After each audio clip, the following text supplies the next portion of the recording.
this segment, we have a very exciting conversation with someone with a vast amount of experience within the housing sector. And I welcome on the show today, of course, Moti Rahman. Welcome to the show. Assalamu alaikum to every viewers, and thank you for inviting me as a guest, and I hope I can give some knowledge. Of course, that's why you're here, alhamdulillah. But how are you today? I'm very fine, thank you.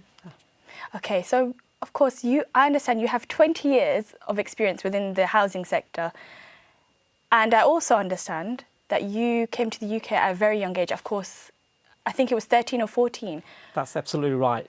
And I think I should take this opportunity to thank my dad and mum. Dad worked really, really hard. And when I came to this country, he firmly said he did not want me to go work in a restaurant and serve people. He wanted to see me served.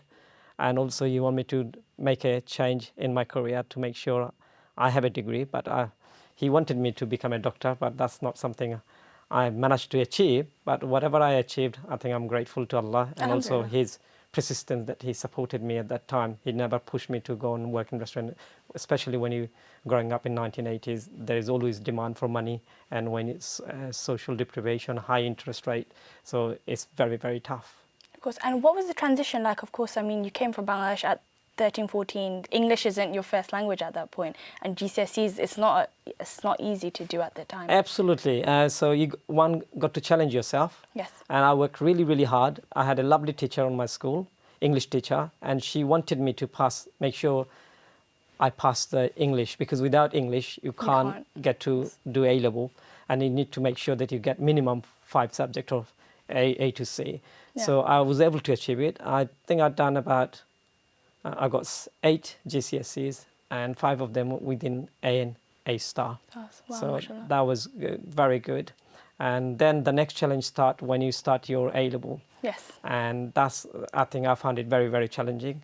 And I've also found very challenging in terms of peer pressure, because a lot of our friends, they were going to work in restaurant and earning money.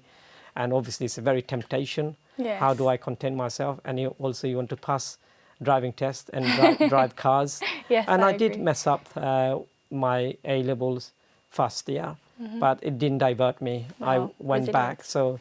And I think I learned lesson from there and said, look, I want to work in an office, or at least, and not gone to restaurant. So that actually enforces my main ethics and motivation to do well. So I diverted way, and then when I did my BTech National, I came out with distinction. And went to university to do accounting and finance degree. And from there, I think, again, I never let something to push me back. If somebody pushed me back, I always say, I want to do even better. So you got the peer pressure saying, oh, you're gone done the BTech, you're going to come back to restaurant, mate. Come on, let's go. And I did, for a short period to social pressure. I worked on Saturday night, one restaurant, and I'm still a friend with those people. What was it like at the time? At the time, I think it's much more, I don't think you think of any class or any divine. You just want to be part of a friends and groups of Bengalis, because it's trying to find that relatability. Yeah, that's absolutely. And also they play football. And one thing, I love football. I'm still, today's days, I still play football in a large group, and I'm part of Brother United in Enfield, that we manage about 144 people in that group. Wow. And I also participate in the football for our district cup, Moliveza Cup. And I'm originally from Moliveza, Kamalpur Union.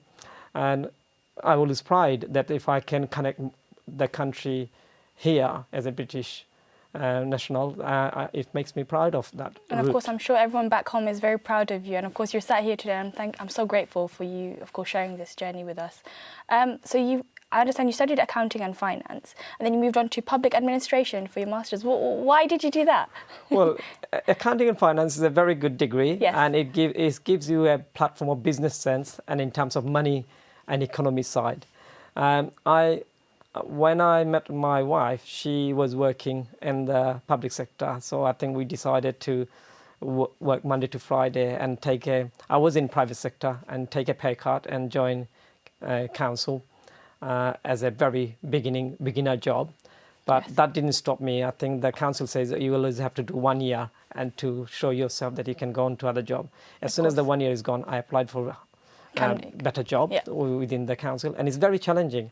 I think a lot of people on 1990s, it's very tough when you going to a council and it's a well-established place. Yes. And it's who you know, not what you know. Oh, yes, I agree. And most of the organization is run by family and friends, the councillors, their mayor daughters and things like that. So breaking that barrier was very, very challenging, but I was up for a challenge. I think every time I apply for a job and I got it, or if I don't get it, I didn't sit down. I said, I'm going to go and apply the next job. Yeah. And that's how I progressed. And I had a target and I had a sort of like strategy that in certain years I had got to be a principal officer. No, I don't want to be an admin officer and pen pusher or frontline. Yeah. I want to be a principal officer so people have some respect. And I achieved that within about 2-3 years, became a principal officer within the council. And then I wanted to be a part of the leadership team. Yes. And I pushed that boundary again so I can be decision maker, so I can help my community. And when you're talking about living in a council house and you managing as an area manager about 44,000 properties in Camden at that time I was, if you're not part of the decision, our community suffers. So I introduced Bengali repair line, and I've also allowed people to come and have some experience to work in our repair team and admin team so they can see the skill set and what goes behind it, and also give them that skill set so they can better themselves and get the job. So it's a change. I think it's a very positive change, and without the social housing I wouldn't have known what my rights as a human being, because once you work in the private sector you would not know what your social right. It's very different. Social right, because you never think about that. No. And I think I would ask the same question to my son, both sons that we were grown up. They would not know what social, social deprivation because they never seen it. And I have seen it. I've grown with it. I lived with it. And I think each time I do something, and that's the motivation, and make a change and give back to the society.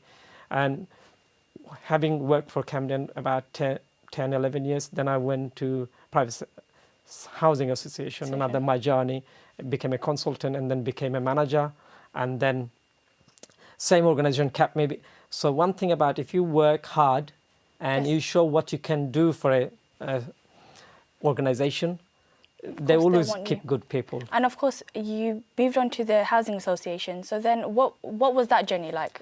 That journey was very difficult and challenging. Again, when council is an established place, so they got protocol and policy and processes in place. They are very, very old historical system in place. So when you go to the housing association, I found the opportunity. So when I see they're doing something their way, but I will say, no, do it this way, it'll get better. You came with your knowledge and your experience from Camden. And it will always, so one thing about the degree on accounting finance is always give you the analysis that value for money. And when I was working for Camden, I was very fortunate. They paid for my master's, and that's why if you look at my back of my CV, it says MPA. So it's a Master's in Public Administration, and that was an international one. So I was in Norway for a few months studying part of the year, part of the degree, and also you get to know just not public administration, just local authority. You get to know the central level, you get to know the European level, you get to know how the ambulance service are served, police services serve, social services serve, education authorities serve. So I have in my knowledge, I've got a lot of knowledge, and I always use a learning curve and use that all the time. And when I'm not sure, I always look at what is the current legislation going on, and it keep challenging. And once you keep challenging and learning, I think that makes you better. And when you're going for a new job, it also allows you to give your knowledge, and as people say, knowledge is power, and experience and strategy. And I always do, and one of the term people call it SWOT. So I look at my strength, I look at my weakness, and SWOT analysis. And then you look at what the opportunity will create for me. Of course. And I was going to say, with the SWOT analysis, I think a great part of having that is that you have the support also from your family and friends. And funnily enough, I have some pictures of your family that I want to share with our audience. So we'll just watch that short clip right now. Sure. So that's my lovely family, my wife and my children. Yes, and of course I understand that's your oldest son. Yeah, he was in the British Army, and he was serving as a Queen Guard. He's on number 10, very successful boy, done a maths degree from Queen Mary, and he's got first class. And that's me. I'm still enjoying my football, and you can see that. And I played for my Opojila Cup there. What a beautiful family, mashallah. Thank you. Of course.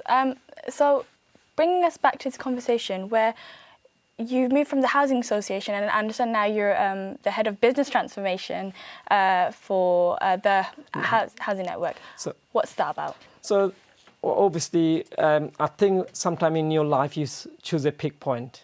So I have been working in the housing department. I've also, in my journey, I also was a director of a secondary school in academic terms. So I was improving the school. So I think that skill set come from my improving the school. The school was needing improvements. So I make sure that the school within the 4 years of my journey or 3 years of my journey, make sure the school has improved and also made it a co-head. And I learned different skill sets. So now, when I come out of my current position and gone to a new place, I was thinking to retire because I've got my own business on the private side, that I've got a property business, and I'm in charge of £15 million of my own property portfolio with another company.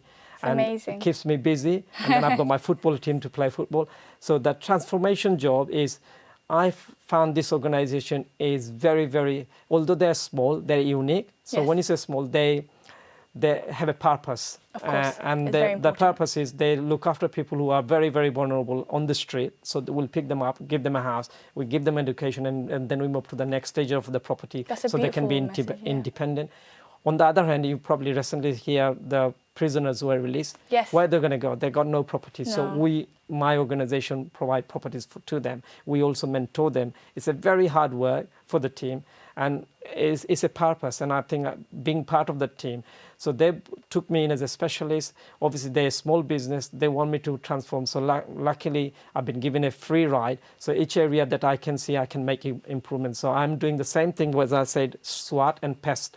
So PESTL is a political, social, and economical term I use. Yes. So I look at politically what's happening outside, and I tell my managing director, they're two lovely people, Mark and Gary, and also my boss CEO is Mark Turner. They're beautiful people. They always listen to me a certain way and allow me to do. So my first project was utility. We got properties all over the UK. Yes. And the vulnerable people live there. They don't pay any utility bill, but our company pays. But the way it was set up, we used to get hundreds of bills every day.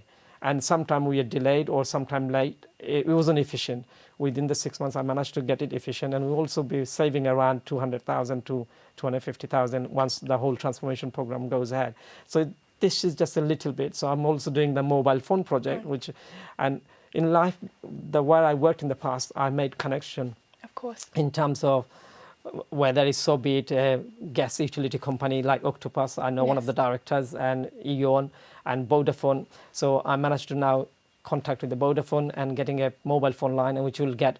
At the moment, we don't get nothing. We've been paying the contracts, but now over 3 years, they will give us 84,000 for same amount of line, but it's a kickback we're going to get. And it's beautiful, the journey that you've had so far. I mean, it's a journey of leadership and transformation. And of course, we're so lucky as a community to have someone like you who's leading that change. And of course, thank you so much for being on the show today. I really appreciate it.